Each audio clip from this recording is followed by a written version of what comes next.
ವಿನಾಕಾರಣ ಅತ್ತಿಗೆಯನ್ನು ಹೊಡೆಯುವುದು ಒಬ್ಬ ಸಭ್ಯಸ್ಥ ಸುಶಿಕ್ಷಣ ವರ್ತನೆಯಲ್ಲ. ನಮ್ಮಿಬ್ಬರ ಮೇಲಿಂದ ಸೌಖ್ಯ ಪಡ್ತಿದ್ದೀರಲ್ಲ,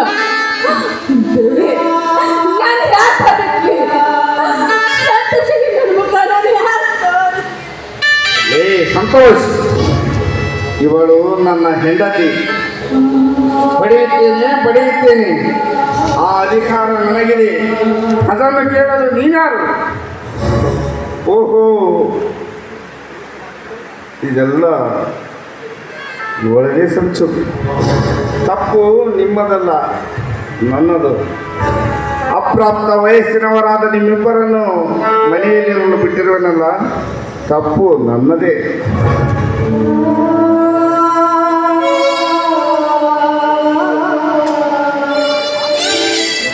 ಅಣ್ಣ, ಹೇಗಣ್ಣ ನಿನ್ನಲ್ಲಿ ಈ ದುರ್ಬುದ್ಧಿ ಹುಟ್ಟಿಕೊಂಡಿತು? ಪವಿತ್ರವಾದ ತಾಯಿ ಮಗನ ಸಂಬಂಧದಲ್ಲಿ ಅನೈತಿಕ ಸಂಬಂಧ.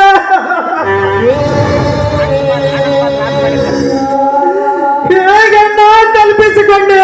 ಹೇಗಣ್ಣ ಕಲ್ಪಿಸಿಕೊಂಡೆ? ಅತ್ತಿಗಮ್ಮ, ನೀನಾದರೂ ಹೇಳಮ್ಮ ಅಣ್ಣನಿಗೆ.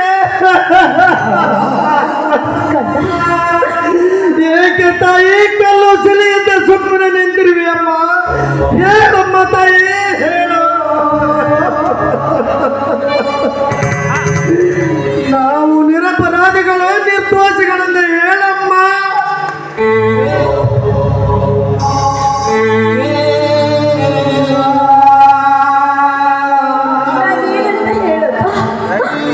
ನಾನೇನಂತ ಹೇಳಿ, ನಾನೇನು ಹೇಳಿದ್ರು ಗಂಡ ಮಾತು ಹೇಳೋ ಸ್ಥಿತಿಯಲ್ಲಿ ಅವರಿಲ್ಲಪ್ಪ. ಈಗ ಸಾಕು ಈ ನಿಮ್ಮ ಕೃತಕ ಕಣ್ಣೀರಿನ ಕೃತಕ ನಾಟಕ. ನಾ ಕಟ್ಟಿದ ತಾಳಿ ಕಿತ್ತಿಕೊಳ್ಳುತ್ತೇನೆ. ಆಮೇಲೆ ಬೇಕಾದರೆ ಇವಳು ನೀನು. ಮೊದಲು ಕೈ ಬಿಡೋಣ. ಮೊದಲು ಕೈ ಬಿಡೋಣ. ಸುಮಂಗಲಿಯಾದ ಅತ್ತಿಗೆಯನ್ನು ಅಮಂಗಲಿಯಾಗಿ ಮಾಡಬಿಡೋಣ.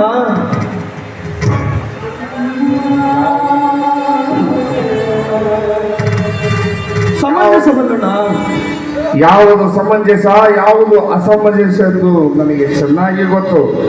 ಮೊದಲು ನಾ ಕಟ್ಟಿದ ತಾಳಿಯನ್ನು ಕಿತ್ತಿಕೊಳ್ಳುತ್ತೇನೆ.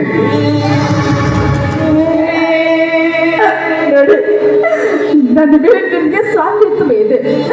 ನನಗೆ ತೃಪ್ತಿಯಾಗುವವರೆಗೂ ಬಡೀರಿ ಬಡೀರಿ, ಬೇಕಾದ್ರೆ ನನ್ನ ಕತ್ತಿಗೆ ಕಾಂಟ್ಯಾಕ್ಟ್ ಮಾಡಿ ಆದ್ರೆ ನನ್ನ ತಾಳಿ ಕಿತ್ಕೊಂಡು ವಿಧವೆಯಾಗಿ ಮಾತ್ರ ಮಾಡಬೇಡ್ರಿ.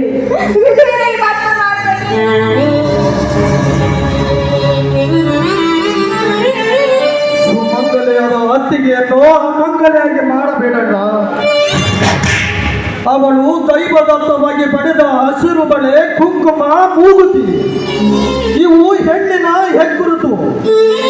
ಅದೇ ಹೆಣ್ಣಿನ ಸಂಪತ್ತು. ಪತಿಯ ಆಯುಷ್ಯ ಹೆಚ್ಚಿಸಲು ಸತಿಯಾದವಳು ಪ್ರತಿದಿನ ಪೂಜಿಸುವಳು. ತಾಳಿಯನ್ನ ಕಟ್ಟಿಕೊಳ್ಳುವುದು ಒಂದೇ ಸಾರಿ, ಬಿಚ್ಚುವುದು ಒಂದೇ ಸಾರಿ. ಅದು ಗಂಡ ಸತ್ತ ನಂತರ, ಗಂಡ ಸತ್ತ ನಂತರ. ಅತ್ತಿಗೆಯ ತಾಳಿಯನ್ನು ಕಿತ್ತಿಕೊಂಡರೆ ಅದು ನಿನ್ನ ಸಾವಿನ ಸೂಚನೆಯನ್ನ, ನಿನ್ನ ಸಾವಿನ ಸೂಚನೆ.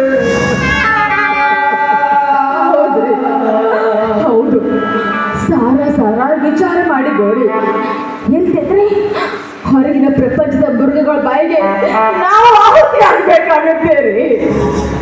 ಆಹುತಿಯಾಗುವಿರೋ, ಆತ್ಮಹತ್ಯೆ ಮಾಡಿಕೊಳ್ಳುವಿರೋ, ನಾ ಕಟ್ಟಿದ ತಾಳಿ ಕಿತ್ತಿಕೊಳ್ಳುವ. ಹಡೆಯಲ್ಲಿ ಕೊಡಲಲ್ಲಿ ಬಾಂಬಲ್ಯವಿಲ್ಲ.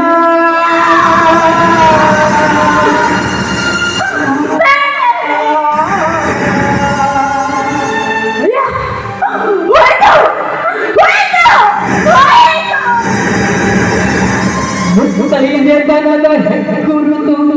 ಕಳಚಿದೆ.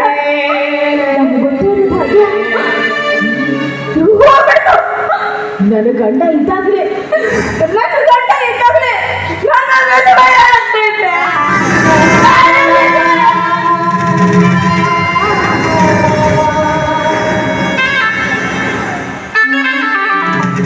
ಏಯ್, ಸಾಕು ಮಾಡು ನಿನ್ನ ಕಣ್ಣೀರಿನ ನಾಟಕ. ಮೊದಲು ಮನೆ ಬಿಟ್ಟು ತೊಗೊಳ್ಳು.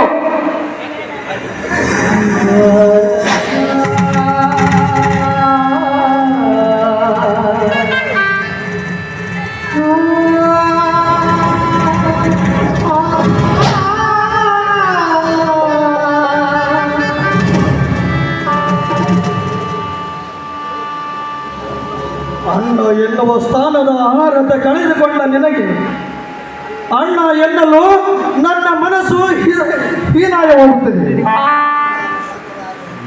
ನೀನು ಪಾತ್ರಧಾರಿ ಅಷ್ಟೇ. ಈ ಕಥೆಯ ಸೂತ್ರಧಾರರು ಯಾರೆಂಬುದು ನನಗೆ ಚೆನ್ನಾಗಿ ಗೊತ್ತು. ಅವರು ಕುಣಿಸಿದಂತೆ ಕುಣಿಯುವ ಕೈಗೊಂಡೆ ಸಂತೆ ಸೂಳಿಯನ್ನು ನಂಬಿ ದೇವತೆಯಂತ ಮನೆ ಹೆಂಡತಿಗೆ ದ್ರೋಹ ಬಗೆದ ಪರಮ ಪಾಪಿ. ಏನು ಒರಿಯದ ಮುಗ್ಧ ಮನದ ಅಂತಿಗೆ ಮೈದುನರ ನಡುವೆ ಹಾದರು ಹುಟ್ಟಿಸಿದ ಮನೆಯಿಂದ ಏನು ಅರಿಯದ ಹಸುಗೂಸಿನಂತ ಮನಸ್ಸಿದ್ದ ಪ್ರಕಾಶ ಮಾಮನಿಗೆ ಕಳ್ಳನ ಬಟ್ಟ ಕಟ್ಟಿ ಮನೆಯಿಂದ ಹೊರಬಂದ ಕಟುಕ ನೀನು.